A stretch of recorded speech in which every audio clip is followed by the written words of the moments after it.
For the past few years, it's the cameras that usually decide if a phone is worth purchasing. With how far computational photography has come, we have arrived at a point where the difference between a smartphone camera and a professional camera is almost indistinguishable. But when you take into consideration two devices, one from the present and the other from the past, how much of an improvement are we to expect if computational photography is indeed that impressive? In this case, we're going to compare the camera of the iPhone 12 mini, which basically carries the same camera specs as the iPhone 12, and the Samsung Galaxy Note 9 from 2018. From outdoor to indoor and low light as well as videos, let's check out what kind of improvement we should expect when buying a new phone today.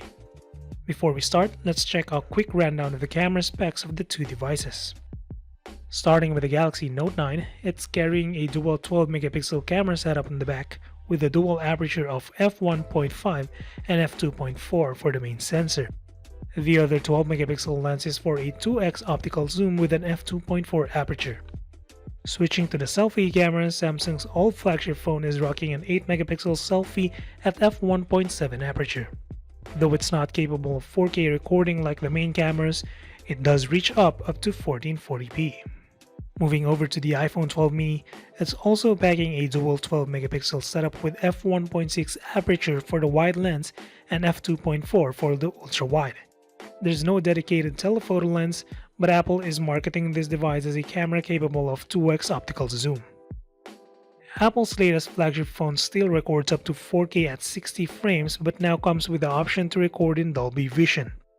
Where the iPhone 12 mini starts to show its technical advantage is the use of another 12-megapixel sensor for the selfie camera, this time at f2.2 aperture. And much like the rest of the iPhone's cameras, it can also record up to 4K at 60 frames. With that out of the way, let's now check our first batch of samples. Starting with an outdoor shot on a sunny day, the difference between the two is night and day. The iPhone 12 mini appears here with a brighter output, but with good preservation of the highlights as seen in the clouds. Apple's HDR Flex is seen from the trees as they are exposed just like how it is on a sunny day. In the case of Samsung, the image appears darker but with a sharper look. The clouds are overexposed and look like a painting, especially on the edges due to the sharpening. The shadows are well underexposed, but I have to say that the sky's color is closer to what it appears during that day.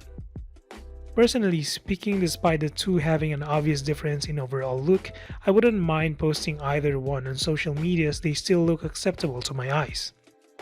Switching to 2x optical zoom, we can now see that the dedicated 12-megapixel telephoto lens of the Galaxy Note 9 is still better than Apple's claim of 2x optical zoom on the iPhone 12 mini. However, you can still see Samsung's trade of overexposing the highlights. When it comes to people though, the iPhone 12 mini still has a realistic rendition.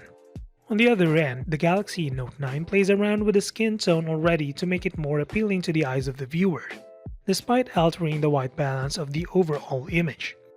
However, I won't be surprised if some of you pick out the Galaxy Note 9 in this comparison. For portrait mode, even with 2 years worth of software enhancements, the Galaxy Note 9 is still a hit and miss. And yes, it still requires the telephoto lens to achieve portrait mode. From outdoors, let's check out what the two are capable of when there's only an artificial light source. In this next comparison, the room was well exposed by a bright 45-watt source of LED. At a glance, you would think that there's nothing different between the two, except for their white balance variation. But if you take a look at the decor, iPhone 12 mini showed the more accurate color rendition of gold, as opposed to the reddish hue of the Galaxy Note 9. But as we zoom in, Samsung still has that sharper looking photo. Switching to telephoto, the story is pretty much the same. Samsung still has the sharper photo thanks to that dedicated lens. However, take a look at the shine of the decor.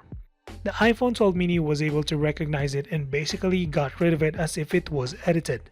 This may be a good thing or a bad thing for you, but I think it's just interesting to point out. Switching to low light, these photos have been captured with night mode turned off. So what you're seeing is the processing chops of the two devices out of their lenses. With the iPhone 12 mini having a brighter photo, it also has the noisier output. At this point, I guess it's safe to say that Apple doesn't mind getting the most accurate shot at night so long the subject is exposed, which is a matter of preference. The Galaxy Note 9 does have the underexposed shot, but looks more realistic. As for their night mode capabilities, iPhone 12 mini straight up beats the Galaxy Note 9.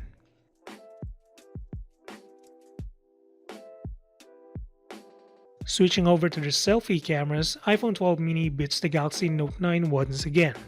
Whether it's sharpness, color, exposure, everything looks just better, and this is despite the fact that the Galaxy Note 9 featuring autofocus for the front camera. The same applies to portrait mode, although the iPhone 12 mini punches in a little bit. Taking the selfie cameras indoors yield the same result for better or worse.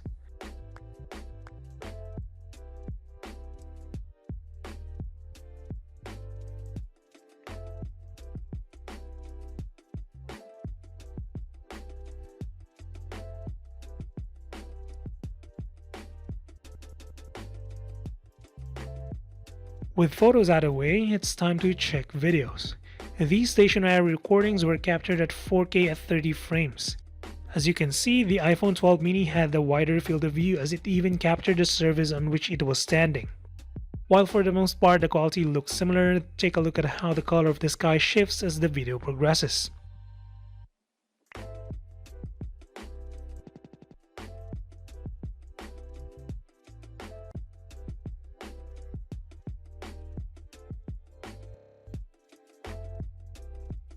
The Galaxy Note 9 saw a drastic change in video quality to the point that the sky already looked unnatural. But in the case of the iPhone 12 mini, the change was gradual and barely noticeable, all thanks to a stronger HDR process. Using the same settings, let's take a look at video stability. Having used the Galaxy Note 9 for the past 2 years, I had a hard time looking for a phone that could beat it in stabilization. Well, until iPhone 12 came in. The difference may be subtle in some parts of the video, but the upper edge of the video shows how each phone handles stabilization. Apple has that smooth motion even during heavy steps, while Samsung still has that shakiness. Take note that this is just the wide lens, not even the ultra-wide of the iPhone 12. The same applies to the selfie video capability of the two. Though the Galaxy Note 9's 1440p selfie looks sharp, the dynamic range is fairly limited, especially against a light source. The iPhone 12 mini basically has the Note 9 soundly beat, and that's not really surprising given the difference in sensors and capabilities.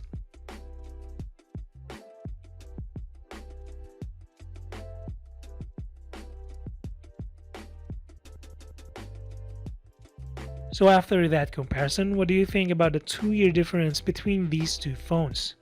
Personally, I feel like the iPhone 12 is a great upgrade, especially in selfie quality if you're coming from a Samsung Galaxy Note 9 or older. I really enjoyed my time with this mini phone, and even for a person who doesn't take photos and videos with this phone that much, I am tempted to upgrade. So that is it for our camera comparison. Until the next one, stay safe.